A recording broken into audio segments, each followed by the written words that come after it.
मुंबई को play of खेलिबाकु हेले यही बड़ काम करने पड़ो।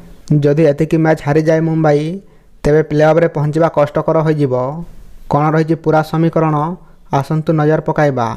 आईपीएल 18तम संस्करण चली वर्तमान श्रेष्ठ 4 दल मध्य एमती 3 दल अच्छा जो मैंने कि आईपीएल टाइटल जीति नहांती। जितेबले 5 थर चैंपियन मुंबई इंडियंस अवस्था खराब रही। हार्दिक पांड्या एमआई विषय कहवाक गले दल 6टी मैच खेली सारी एवं से दल मात्र 2टी मैच रे विजयी होईची। आसतु जानिबा मुंबई इंडियंस पई केते मैच बाकी अछि जहाद्वारा दल प्ले ऑफ रे पहुँची पारिबो।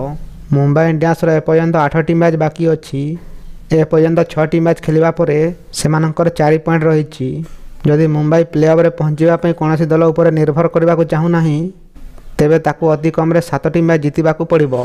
6टी मैच जीतवा परे मध्य यार पॉइंट 16 रहिबो।